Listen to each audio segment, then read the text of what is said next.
News.mc on Monaco Info is brought to you by Monaco Legend Properties.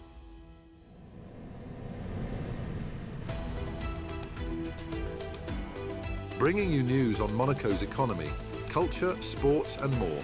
Welcome to News.mc, your English rendezvous on Monaco Info.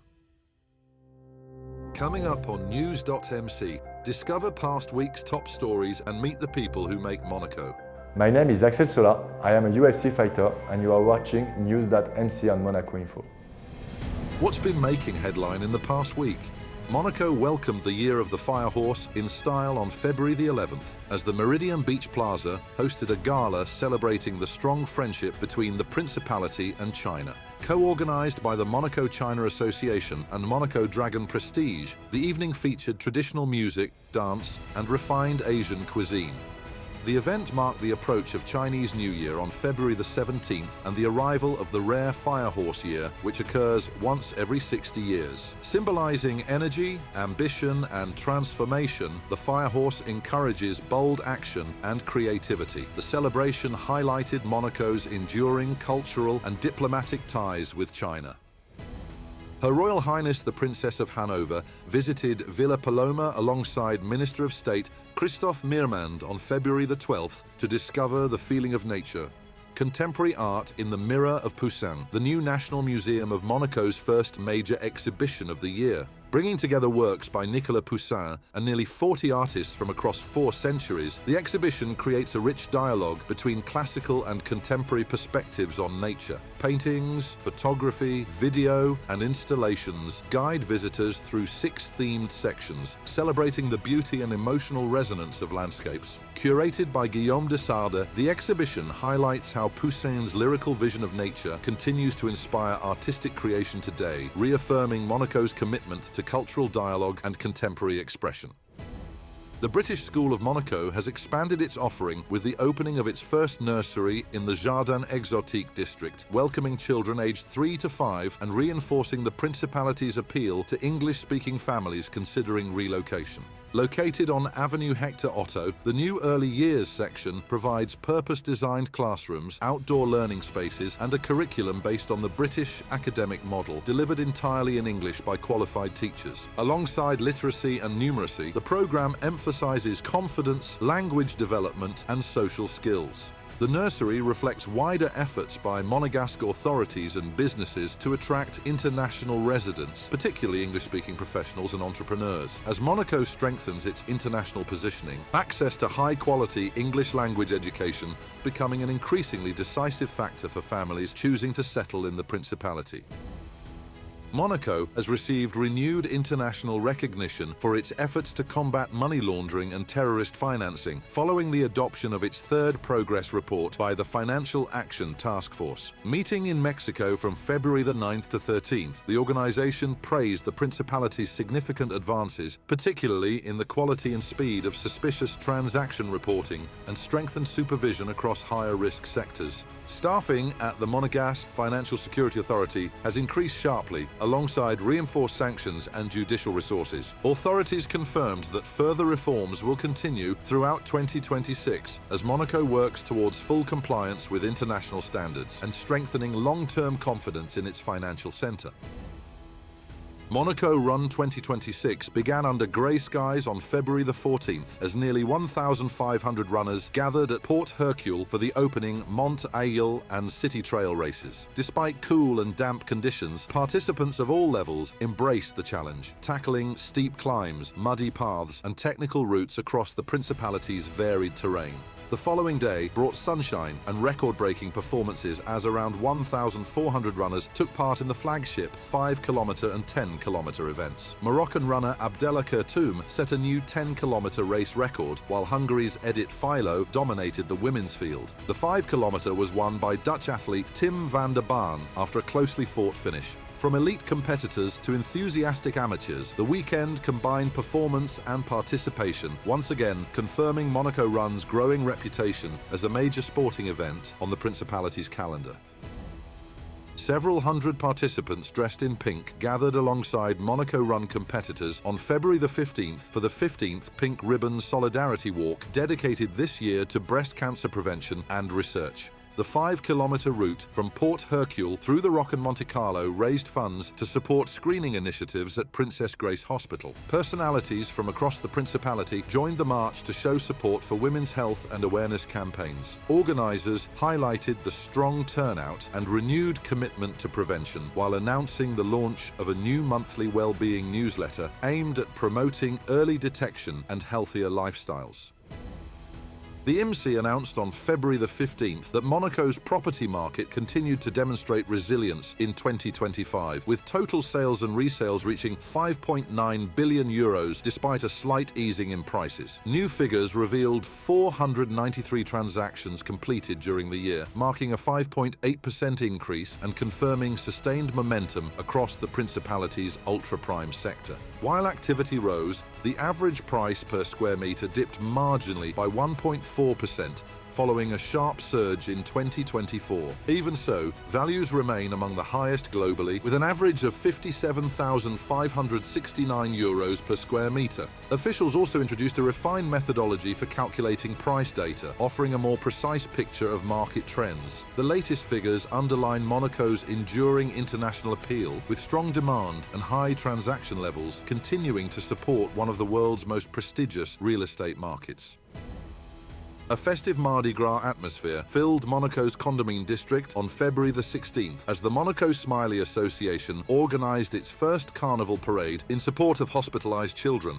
Princess Caroline Street came alive with costumes, music and confetti, drawing families, residents and classic Fiat 500 cars for a colourful afternoon of celebration and fundraising. Throughout the year, Smiley volunteers visit young patients across Monaco's medical centres, offering games, mascots and companionship to ease anxiety and brighten difficult moments. The carnival helped raise funds for these initiatives.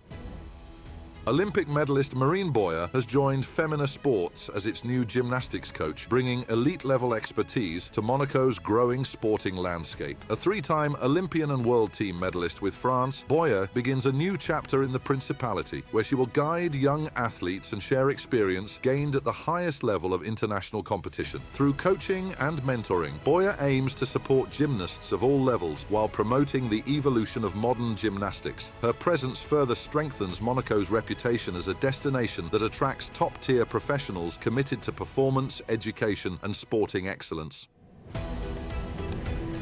Next up, our exclusive interview with the personalities making the Principality.